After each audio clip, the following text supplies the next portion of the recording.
was good to finally talk to you, Mark. Yeah, it's good to see you, but watching you, but not can see it like you're a real person practically. I know it's weird when you realize that the person on the other side of the internet is real, huh? Yeah.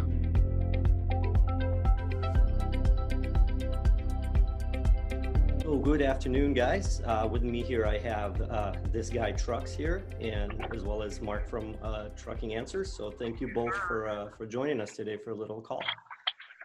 Thanks for having me here. Appreciate it. Yeah. Yes, thank you so much.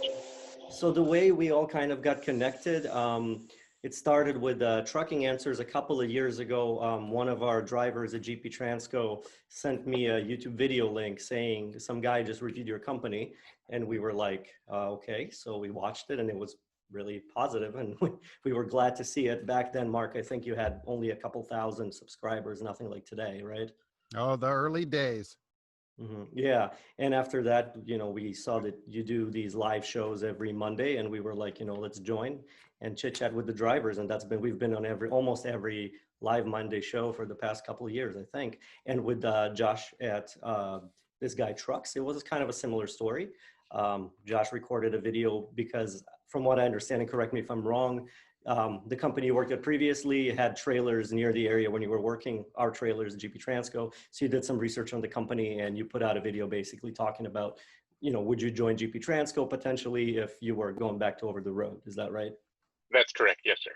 Mm-hmm. Okay, that's cool. And so the connection is now that this guy Trucks with GP Transco, which is pretty cool. The fact, or we don't know who Mark Trucks for, because that's quite the mystery. Yeah. It's the mystery of the ages. Yeah, that's right. So let's get started. Josh, let's start with you. Yes, Tell us a little bit maybe about how did you get into trucking in the first place? How I got into trucking in the first place. I started roughly 6 or 7 years ago. I was working in the IT field on the graveyard shift, watching a lot of YouTube trucking channels that probably included Mark. And and I had gotten laid off from my IT job, and I figured that was a good opportunity. Let's try it out and see how it goes. And went through school right after that. Mm-hmm. Makes sense. And what about you, Mark? Oh, I used to manage an Arby's, and I was making the big money of almost $4 an hour. But I would come home at night. I saw those commercials that said, see the world, get paid what you're worth, and get all the respect of the motoring public. And I thought, well, that's for me right there. So I went off to 3 weeks of truck school, and the rest is history, I guess. Mm-hmm. And how long ago did you start, Mark? Because it's been a while. 32 right? years. My goodness. Tell us how many accidents and how many tickets did you have this time? None. And how many miles did you do? Probably 3.5 million. Not quite the 10 million of the recent driver I saw in there, but about 3.5 million, we'll say. Wow, that's pretty amazing, honestly. That many miles with zero incidents, knock on wood. That's pretty cool. Yeah, I appreciate it. Yeah. So both of you guys are two of the most well-known YouTube truckers, frankly. So Josh, how did you get into YouTubing and this whole type of thing? Yeah, that's actually pretty interesting. My YouTube channel started off as a gaming channel, sports gaming, Madden, MLB The Show, things to that effect. And when I got into trucking, I had very little time to play games anymore, and got out over the road, and I missed the part of interacting with people while I was out there. So I thought, let's give it a shot, put up some trucking videos and see how people respond. And that's been roughly 2 or 3 years ago, I believe, since I've been doing trucking videos specifically. Mm-hmm. Yeah. And Mark, how about you? Well, I would watch YouTube videos, and I saw people with like 2 weeks of driving experience giving all kinds of wonderful trucking advice, especially about their great company that hardly pays them anything. So I thought, well, look at those people. I can't do any worse than that. Look at me. So I just started putting out videos regularly, and about companies mainly and stuff, and some advice, and here I am. I don't know about the most well-known truck driver out here. I don't know about that, but. Well, Mark, what do you think are what do you enjoy the most out of being sort of a well-known YouTube trucker, kind of a source of information? Are there things that specifically kind of? I love doing the live show on Monday. I just love it. It's so much fun interacting with people live. It's the greatest thing. Mm-hmm. And Josh, what about you? I'm sorry, could you repeat that question? Yeah. What are some of the things you enjoyed the most about, being a trucker YouTuber that's kind of well known? Well, that's fairly recent. That happened within the last, I'd say, 2 months. It was about a 2,000 subscriber channel, 3,000, somewhere in that range. And over the last 2 months, it's went up to over 40,000. So that's all new to me, being somewhat well known on YouTube. But what I'm enjoying about it is a lot of my audience is the younger guys that haven't gotten into the industry yet. And they're just so confused. So just talking to those guys and, sort of telling them my experience is a lot of fun. Hmm. Can you think of some kind of misconceptions that they come to you with that you can help correct, in their minds? You know what? I just had one. And I'd actually never heard this before. Mark, let me know if you've ever heard this before. A guy was just asking me. He wants to get a CDL, but he is worried that he won't be able to get an over-the-road job because his understanding is you need local experience first. And I was surprised to hear that because that's completely backwards from what you would typically hear. So it was interesting seeing he only wants to get a CDL if he can go over the road, and he thought that he had to have experience for that first. And he's just blown away right now. I told him it's actually quite the opposite in most situations. Oh, that's impressive. I never heard that either, but people just hear one thing and sometimes it's just what they might want to hear or whatever. So just never know where you hear that stuff. Usually Yeah, the lunch counter at the TA. yeah. Mark, do you get recognized when you're out, out and about, Never. driving or never? Nope. My Really? wife doesn't even recognize me. She stands, 20 feet away from me. So yeah, I just walk around by myself. No one has ever said anything to me Really? out ever. Oh, that's interesting because I know Josh has a few different experiences. Well, he's so Well, handsome. I mean, and look at me. Well, thank you, sir. Josh, what's it been like for you? Because I know you've been approached a few times here and there. Yeah, I actually was just last night. I was at the Bosselman Travel Center in Nebraska, and I was in there getting me something to drink. I was walking out, and there was a girl standing by the front door, and she was just staring at me, big smile on her face. And I wasn't sure if she was looking at me, so I tried to walk by, and she goes, "You're that guy that makes those jokes about those super truckers, aren't you?" So yeah, that's me. That's me. So yeah, just last night, had someone recognize me out there. Yeah, yeah, that must be interesting. That must be quite a thing going from a couple thousand subscribers to a whole lot more, and suddenly people really know you, or they think they know you. I'm sure. It's pretty cool. Yeah, yeah. I'm just as surprised as everyone else about that. Yeah, yeah. Mark, you talk a lot about the issues in the industry in general and some kind of some challenges that we all face, issues with the specifically with trucking companies and things like that. What are some issues that you see in the trucking industry currently that you really think need to be addressed? Maybe you guys can both kind of talk about that a little bit. Well, recruiters should tell the truth to start with. They'll tell people what they want to hear just to get them in the door. It just doesn't make any sense. And I think companies should pay people for their time. That's always been a problem in the industry, that when you go on the road, there's so much unpaid time. When you really add up all that time away from your house, it's really an incredible amount of time, and your hourly rate sinks pretty low, even at a really good paying job. If we can get recruiters, though, to just tell people the truth of what they really expect. When someone has an expectation of making $80,000 their first year, oh, you'll make it, then they don't make it, they quit. And that doesn't do anybody any good. Mm-hmm. Let's get the truth out there, at least. Yeah. Mm-hmm. Yeah. And Josh, anything that kind of stands out in your mind, some current kind of topics that really kind of need to be addressed with the industry overall from what you can see? I think Mark's right about that. I had watched one of your live streams recently, Mark. I think I actually commented in there when you said that an over-the-road trucking job should be $100,000 a year job. And I thought that was interesting, and I definitely agree with that. But when I say it on my videos, people say, "Oh, that's just another millennial that wants free stuff." But I genuinely believe, with the work you put in, that it's worth that. And Mark had another interesting point. Also, let me think for a second what that was. It was a lot of his videos. I watched one this morning where he talked about a company and low pay and things to that effect. And one thing I hear Mark say a lot is, if a company's not taking care of you, then change that. leave, do something about that.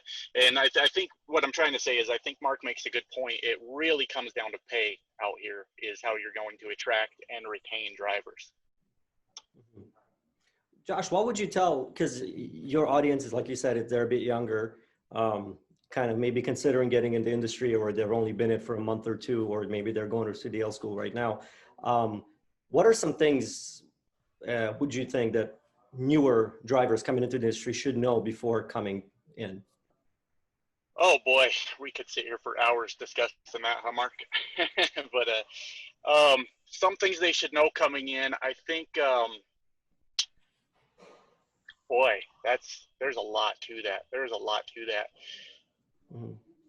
Man, I'm not sure where to start, to be honest with you. It's Mark, if you have any thoughts as well, feel yeah, free to, yeah. I If you mean, could being get that gone, started. it's a huge change. You're going to have to be ready. If you're going to be gone on the road for, which most people are, at least to start, that's a big deal, especially if you're married or whatever. Say goodbye to your wife. I'll see you in September. I mean, that's a real problem. People are not ready for that. They think, oh, this will be great. And then in 2 days, they're like, I quit. That's something people need to get ready for that. Mm-hmm. Yeah, yeah, I'm sorry about that. I definitely believe there's sort of a mental game to that, being locked in the truck for, a month at a time, 2 months at a time by yourself. And people see, well, maybe this guy made a good paycheck and he got to see the country. You get to see the country, but you got stuff to do. You get to see it as you drive by, So, yeah, I think Mark's probably right on that. Just understanding the isolation time by yourself is definitely an adjustment. I tell people I've seen all the exit signs to every attraction in the United States. Yes, Every exit sign, 1 mile to Disney World, 10 miles to, Grand Canyon. I've seen all the best exit signs. So, Josh, you're over the road right now. Correct me if I'm wrong, Mark, you're doing local work at the moment, right? Yes. But you've been OTR in the past, of course. Yes. I did about 20 years on the road. Mm-hmm. So you were talking about kind of being alone on the road, being away from your family. Frankly, I've never been a truck driver, so it's actually kind of hard for me to relate. But what's it been like for you guys from, if you can remember when you were just starting out, what was it like getting used to that sort of lifestyle, Well, everything was in black and white then. They hadn't invented color yet.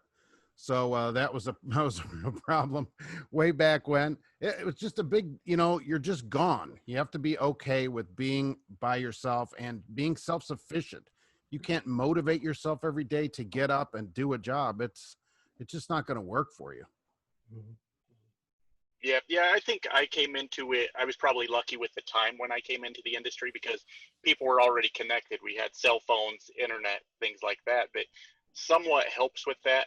Um, but I couldn't imagine coming into it 30 years ago where you didn't have those things. I don't know that I would have made it in that time. So you guys are out on the road and you have a lot of time to think. So I'm sure some of that goes into YouTube, thinking what to do next, what to record and things like that. What did you guys do before you were doing YouTube while you were out on the road? What did you guys, occupy your mind and time with? Well, I was doing YouTube videos, but they hadn't invented YouTube yet. And so that's a problem. So I had to delete all those because there was nowhere to upload them. So, but I've been local the whole time that I've been doing videos, basically. Mm-hmm. Yeah. And for me, I was actually doing YouTube before I was a truck driver. So Mm-hmm. it was just something that was already there when I started driving the truck. Yeah, that makes sense. Yeah, I see. I've looked through a lot of your guys' videos and read through a lot of the comments, and most of them really are positive, really positive comments. Here and there, you see some negativity. So let's start with Josh. How do you deal with the negative comments? How do you think they affect you and that sort of thing? Well, yeah, there's a few things with that. Some of the negativity, I absolutely deserve it because of my sense of humor and the jokes that I make in the videos. Sometimes when I see a negative comment, I go, yeah, I kind of had that one coming. I deserve that. But one of my favorite things to do now is when I get one of those horrible, awful comments is just pin it to the top and let everyone else have some fun with it. It's the way to do it. Mark, do you get much negative feedback or those types of comments as well? All the time. Yeah, well, how do you deal with that? How does that make you, it sounds a little therapy-like, but how does that make you feel? No problem. It doesn't bother me at all. Those people don't pay my bills. So Mhm. I'm not concerned about it. I just ignore them. And if they're mean to other people, then they get booted off the channel. They get banned. But if they're just mean to me, that's no problem. Right? No problem. Do you guys see a large enough percentage or a large percentage of your audience who are not in trucking? Because I've noticed at least Josh has quite a bit of people who are watching his videos and things like that who are not in the industry at all. And I'm kind of curious, what do you guys think makes people want to kind of get into it? Because before I was in trucking personally, I really didn't have anything to do with the industry until I really got into it. So why do you think that is that people are coming in from the outside? Yeah, for mine, it's because mine is mostly trucking stories. There's not a whole lot of tutorial type stuff on my channel. I'm not really trying to teach people how to be a trucker. It's just stories from the road, the things I see. So I think people, funny enough, one of the biggest channels that recommends my videos is something called the After Prison Show, I think it is, where people come out of prison, they tell stories, and so I'm starting to feel like I'm becoming like a reality show of my own, and people just enjoy those stories because they probably won't experience it themselves. Yeah. Mark, do you have like a base of listeners who are just kind of hanging out, not really in trucking, but just sort of, I don't interested? I don't think I get that many that are not driving. I get some because I'll get questions like Josh does with, hey, what do we do with this? But I think most people that watch are drivers from where I am. Mhm. Yeah. Yeah, I would say like Mark's probably more educational than I am, and mine's just the random stories. So that's probably where the difference in those sort of demographics, I guess, come from. Mhm. Yep. Yeah. Demographics gets a ding. I was waiting for The that bell trucking channel. because we have to have the bell at least once when Mark is Oh around. yeah. Cat breaks, no cat breaks. That's up to you. Oh, But we could do a cat break. can you do a cat break for us? I don't mean to put you on the spot, but Yeah. um, Mark, you've been doing YouTube for a while. You've been doing trucking for much longer than that. But do you have any plans or predictions of where your YouTube career, if we can call it that, might go? What you're hoping it might grow into. What you think it might become, or that sort of thing. Wow, career. Mhm. That's probably a stretch on that one, but no, I haven't. I never really thought about it. Just be regular videos on my live show, as long as YouTube will have me and people will watch. Because if they don't watch me, then there's nothing. So as long as people are watching, I'm there. It's just Mhm. so much fun. What about you, Josh? Yeah, I agree. Doing YouTube by itself is probably rewarding and fun by itself. But I always kind of hope, well, maybe there's a little something more to that. There's plenty of reality shows on what seems like normal things. You just never know who's watching.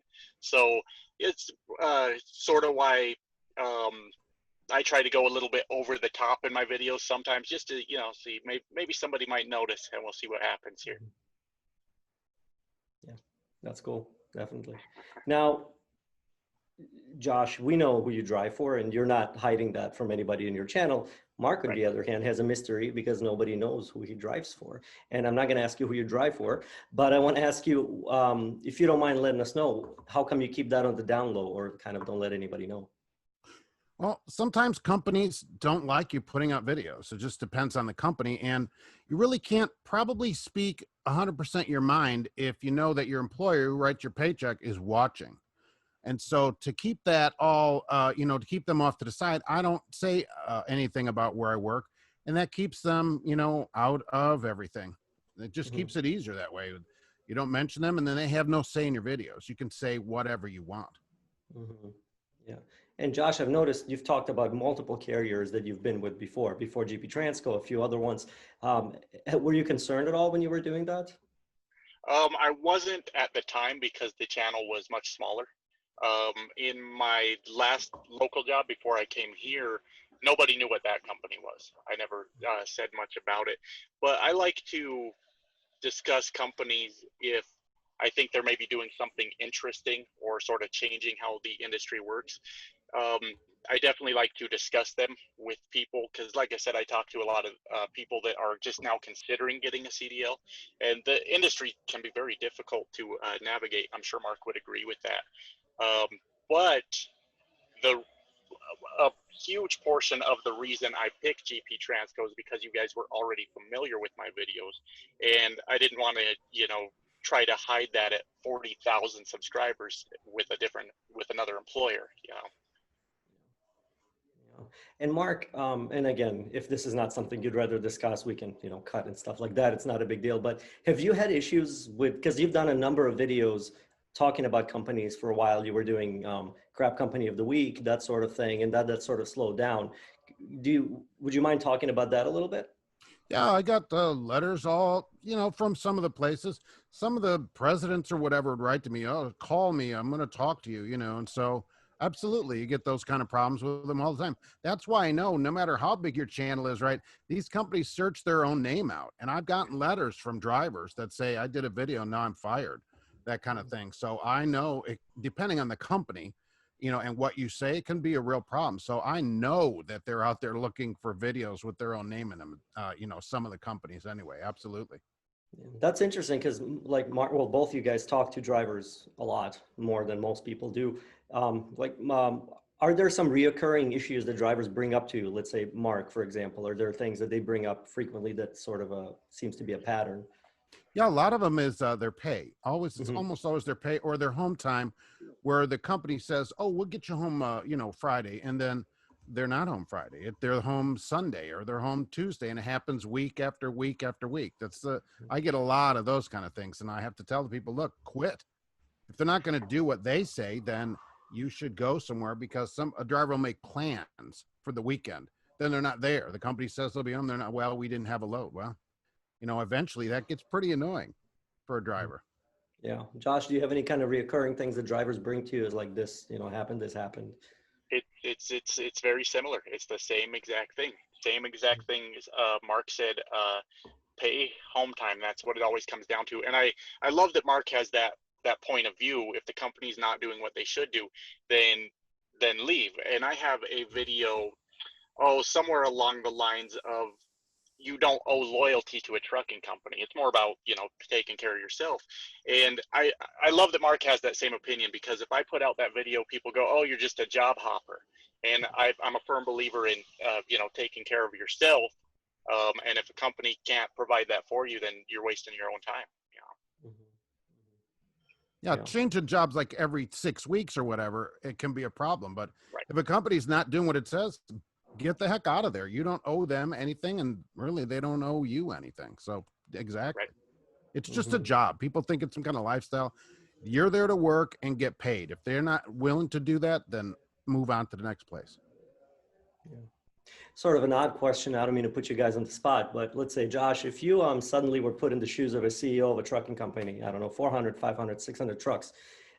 Speaking of policies, are there any policies that, are common in the industry that you think really need to be changed? Let's say you could make those decisions and you had that. So is there anything like that? And same to you, Mark. Anything comes to mind? Yeah. The one that comes to mind first is the amount of time, the amount of hours you wait before there's detention time. Drivers giving away their time, basically sitting on a dock. I would probably limit that to an hour. You've got an hour to get my truck loaded or unloaded, and then we're going to start charging. But keep in mind, I don't know a whole lot about the business side of trucking. Mm-hmm. Yeah. What about you, Mark? Anything Well, I comes have to a mind? number of tariffs from companies, and they get charged right away. Some of them 30 minutes, 45 minutes, and they're getting $150, $250 an hour. And that's the tariffs from the companies. And why do I have those? A lot of companies post them on their websites on just a page that's not listed, but you can find. Easy. So I downloaded a bunch of tariffs. Companies are getting tons of money for this detention and not paying it. No driver needs to sit for free at all. There's no reason a company can't pay a modest amount to drivers right away. When you get there, you should get paid. There shouldn't be any free time in trucking. And I'd also give each driver a new Raptor when they show up. So that would be also something I would do. That last part, I like in particular. I like that one in particular. Well, I think a Absolutely. longevity bonus does help, though. Some Mhm. companies do that. Maybe 5 or 10 years, they get to Mhm. $2,500 or something because they've been there a long period of time. A safe Yeah. 10-year safe ought to come with something, not a ring, Companies give out, what am I supposed to do with a ring? Have people kiss my ring when I walk around? Give money out to people. Very royal. I haven't heard of rings being handed out, but that's pretty I've interesting. seen them. Some Josh, have you Snyder heard of drivers that? who wear all 40 patches, the 45 patches, they get a ring and they walk around that ring. You have to hold their hand with that ring. Yeah, absolutely. Very Game of Thrones like. It's yes. interesting. Yeah. How do you One guys walked feel about, to his truck and disappeared. He literally disappeared. How do you guys feel about sign-on bonuses? Because we get calls from hundreds of drivers every week who are, you know, considering coming on board at GP Transco, and sometimes they'll be a little bit surprised, maybe kind of frustrated with the fact that we do not do sign-on bonuses at all. We never have. How do you guys feel about those? Because I know sometimes drivers have left solid careers at carriers for a promised sign-up bonus purely for that. Yeah. So not a great idea. I'm with you.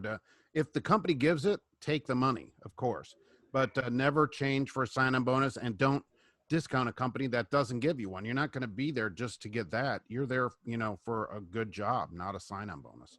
Mm-hmm. Yeah, I would absolutely agree with that. I think in a lot of cases, trucking companies that give the bigger sign-on bonuses, it's probably their wages aren't that good. And it sort of relates to the last thing Mark was saying about, you know, you work all those years and you get a ring, but the guys coming in, they get all that money up front.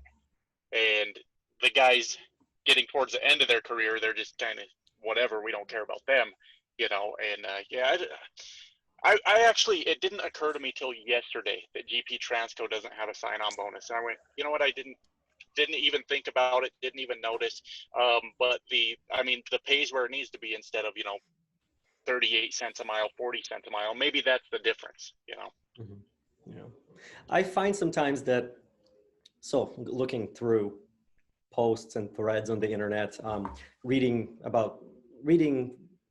threads of drivers discussing carriers, I see that sometimes there are disconnects and misconceptions that drivers might have about trucking companies and things like that, or about the industry as a whole. Certain beliefs they've kind of grown into over years and years of working. Are any things that you guys can think of that you hear a lot about in that kind of thing, talking to drivers, certain misconceptions about the industry that you see are maybe wrong, or however you might see it? Your pre-trip has to be 15 minutes long exactly on your log. I hear that all the time. That's always a good one from the 70s. Mm-hmm. Mm-hmm. Josh, are you with us? Your picture's a little frozen. Oh, there it is. How's it going? Hey, yeah, my phone service just dropped. I'm just going to pull out to the road here real quick and get off this dock. So what do you guys think companies, because in my experience, trucking is a little bit behind in certain things. It's a few years behind in a lot of cases with technology. It's a few years behind with like PR. It's a few years behind with sort of human resources protocols. So what do you think companies need to really catch up on? Well, I think actually what you're doing is super interesting. That's how we got to know each other, was through my YouTube channel. And now you're very active in the comments section. I believe you Instagram, Facebook. Can I discuss the Discord? Is that okay? Oh yeah, absolutely. Okay, so yeah, we have a Discord for my channel, my YouTube channel that GP Transco is very active in. I think it's really interesting to see a trucking company that involved in social media and really understanding how powerful it is. I think that's going to do a lot more than a lot of trucking companies realize it could do for them. Yeah. Mark, I noticed that, you know, I've been, on behalf of GP Transco, I've been on your live show every Monday for 2 years, and I can't remember a single time where there was another trucking company in the chat with me. You've actually been on the show more than I have, which is yeah. How is that possible? And why do you think 3 that more is? shows than me on it, so that's pretty good. Why do you think that is? That I haven't seen a single other trucking company in there participating. Once in a while, I will get another company in there. There's a few that come in, but they just don't get on social media like they should. Each company, once they get larger, maybe if you have 2 trucks, should have one person. That's all they do all day for that company is social media. That should be their job, to get the message out about their company. Yeah, They could do live shows themselves with all their questions. yeah, and I think that's how they're going to reach the younger drivers. You know, a lot of trucking companies are missing that. They're going to have a harder time attracting the younger, the next generation, if they don't have that social media presence like they should. Mm-hmm. I've read a lot about how a very large generation of truck drivers are about to retire within the next 5 years or so, and that younger or people who would otherwise be going into trucking at a young age right now are not doing that at the same rate that they did 15, 20 years ago. So there's a certain worry in the industry that we won't be able to replace drivers the way we really need to. What do you guys think is causing that? And what can we do as a trucking company? What can we do in the industry as a whole to sort of help that? It's not super glamorous for people. Mm-hmm. I mean, trying to convince somebody to go deliver paper towels all for 2 months is not, be gone from their house and deliverance. That's just not the greatest. And nobody's reaching people where they are. Young people, look at Josh, look at these young kids like this today. They're all with their Teen Beat magazines and all this stuff. You have to reach them where they are on social media. They're not at a truck, truck stop picking up those little magazines anymore. Yeah, and I think with the different job options that exist now, I think it's not necessarily just the trucking industry that's causing the problem. But if you tell a guy, you can sit in a cubicle and do tech support for 40 grand a year, or you can go drive a truck for 40 grand a year, most people are going to take that more comfortable job, sitting in the cubicle, going home every day. Driving the truck is, that takes a certain type of person to make this their life, Interesting. Yeah. Kind of a random thought. I'm thinking of the movie Catch Me If You Can. I don't know if you guys seen it. It's basically about the 1960s days of aviation, of airline pilots. And they show what a glamorous job being a pilot was back in the 1960s. It was something that, pilots were beyond respected back then. Apparently, from what I know, they're still respected, but it's not quite considered as cool in the large eye of the population. And now thinking about trucking movies back from the 80s and the 70s, even like what's the Sylvester Stallone movie, Over the Top, where he's arm wrestling and driving a truck, it still kind of carried that sense of the strong, strong guy who's driving, and it's such a it's a cool job to have.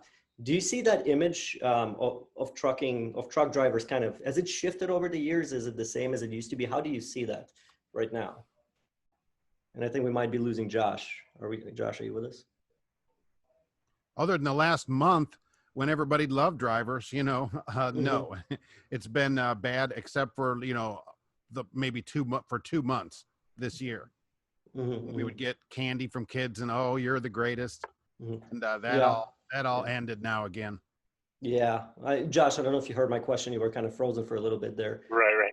Yeah, I was saying, do you think that the image of, because it feels like, to me at least, in the 80s and the 70s, there was sort of a romanticized image of the American truck driver, How do you see that? Has that changed today? And if so, how come?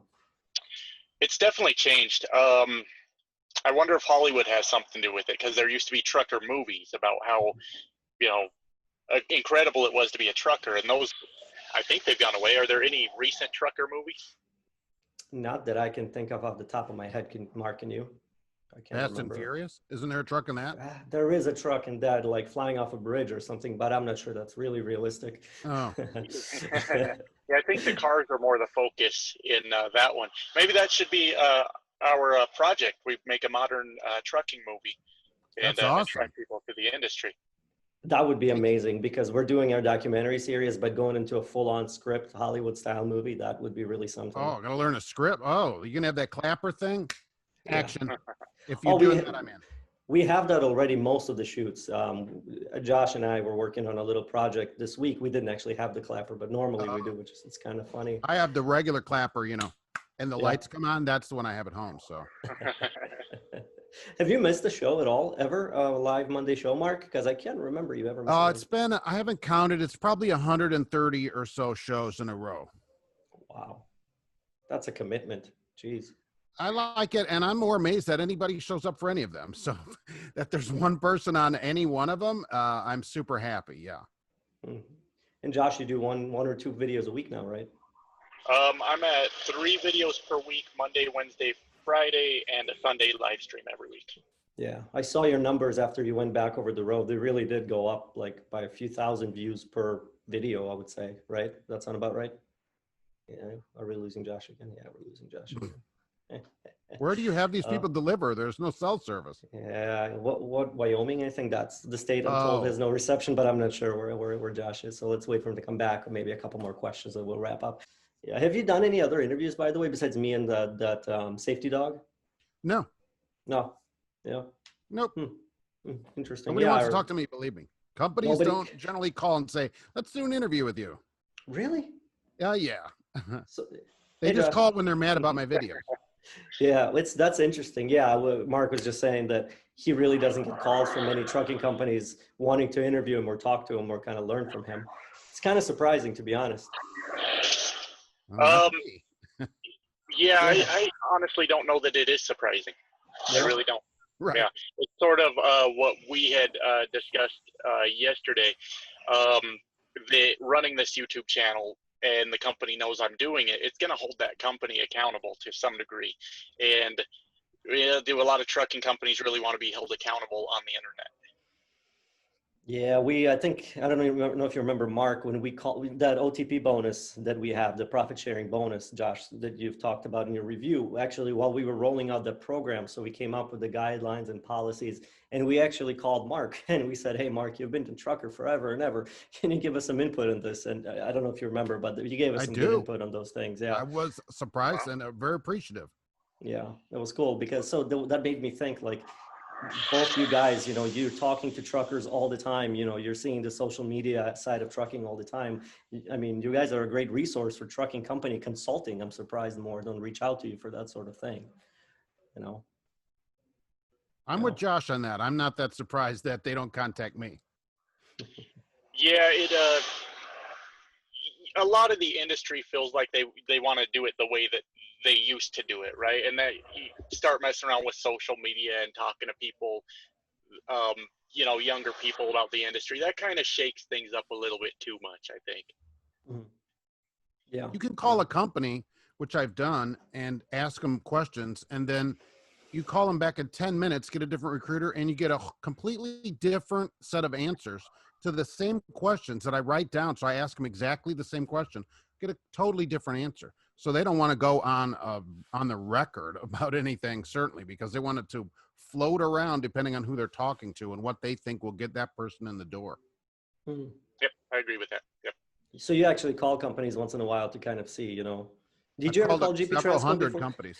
Did you ever call I us? did. Mm-hmm. Oh, wow. I did not know that. Do you remember who we spoke with here? No.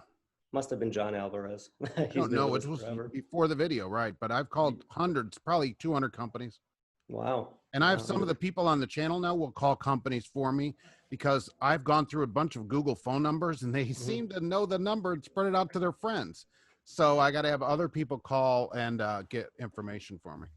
Wow, no wonder some carriers are afraid of you guys. Geez, that's some undercover work right there. That's pretty cool. Just want to know questions answered. What's it pay and stuff? It shouldn't be different when I call back. It shouldn't be any different. Yeah, definitely. Okay, so maybe a couple closing thoughts. If we could briefly kind of talk about technology a little bit, because that's the topic here at GP Transco we're interested in because we invest in technology heavily. And so let's start with Mark, as you've been out on the road for a long time. How have you seen, technology innovations sort of improving trucking, making it easier, or anything else in a positive or negative way? If you can kind of think about that a little bit.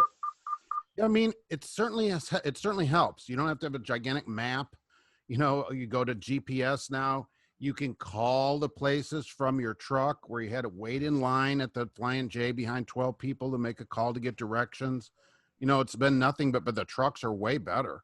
Just since I've been driving, the trucks are the communication, Omnitrax or whatever the company has in there. So great. All that stuff has come along. And I think it's the greatest thing. All these people that want to go back to the way it was, forget that. Are there any downsides you see for being constantly connected as a trucker to your job? Anything it's Yeah, I less don't like convenient? that the companies monitor what you're doing all the time, especially if they think that you are an experienced driver that knows what you're doing. That's what they hire you for.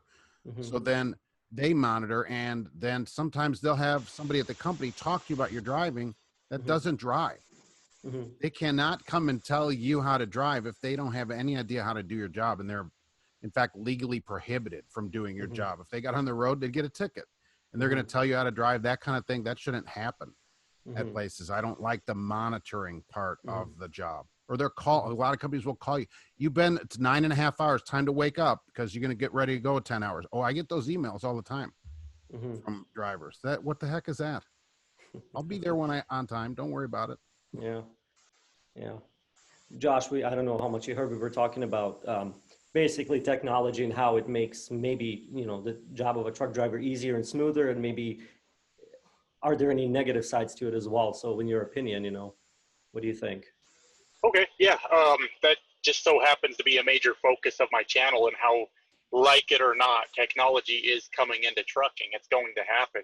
Um, as far as negatives, I mean, you have your issues with technology. For example, I keep losing my phone service right now in the same place I'm sitting. But overall, I think it makes things a lot easier. Your GPS is better than a map in most situations. It's much easier to update. Um, your automatic transmissions, I think, are a whole lot safer, and I base that off of the time I've spent driving the Colorado mountains all last winter, and you'd see drivers miss a gear and come screaming off a mountain, brakes smoking all over the place, and you just don't have that with an automatic. So I think for the most part, so I think the advances in technology are actually very helpful, and they're coming, whether you like it or not. It's going to happen. Mhm. Any fear of autonomous trucks? Because there's a lot of talk about autonomous trucks taking over, replacing humans, and it becoming, a whole different world. What do you guys think? No, I don't worry about that too much, because I figure by the time they've got the trucks automated, then they've already automated millions of other jobs before that. So we're just joining everybody else that lost their job years before at that point. They'll already have paved the way for how we handle being unemployed if that were to happen. Mhm. Yeah. I think Mark, it's what do you think? decades. It's decades away before they take any kind number of drivers' jobs, any kind of mass. So they're still working on. They got one that works at White Castle. They can't get it to figure out how to make fries. I was just Oh reading about yeah, that. Correct. you were So all talking it's got about to that do on is your Sunday show. read about the Flipper. So they're working on that. So it's decades before they're going to have something drive itself. And you got to convince everybody that votes. Edna Schmiegelheimer, who's 97 years old, she's going to see a truck with no driver in it and call the cops. So convincing people to allow it in their state, that's another story. It's a long time coming before we see any of that. Cool. Yeah, definitely for fully autonomous trucks, it'll be a while, but I think, I mean, we've already got some of the features of automation in the truck, such as automatic braking. Uh, Mark, in my truck, if I turn on my right turn signal and someone's next to me, I'm not sure if you've seen this feature, but it's got a little light that goes off and it'll buzz if somebody's sitting next to my truck on that right-hand side. It's sort of a autonomous feature in the sense that it's aware something is sitting next to the truck if you try to change lanes. That's blind spot monitoring like a car. Yes, sir. In the truck, yeah. That's the first time I've seen it in a truck. Yeah, same concept, absolutely. Do Yeah, you I like didn't know that that they feature? were. What year is that truck? 2021. Oh, all right. So that's a new thing for them. It's fancy. It's like a car. Yes, sir. Awesome. Well, okay, guys. I think we've covered a good amount of stuff. So I thank you both. For coming on here. Thank you, Mark, and check out Mark on Trucking Answers on YouTube, and as well as Josh at This Guy Trucks on YouTube as well. Both really great channels. I really recommend them both. And GP Transco supports you guys both in what you do. And thank you guys for everything that you do for the industry. It's really great, honestly. All right, man. I appreciate it. And it was good to finally talk to you, Mark. Yeah, it's good to see you, but watching you, but not can see you like you're a real person practically. I know it's weird when you realize that the person on the other side of the internet is real, huh? Yeah, it's amazing.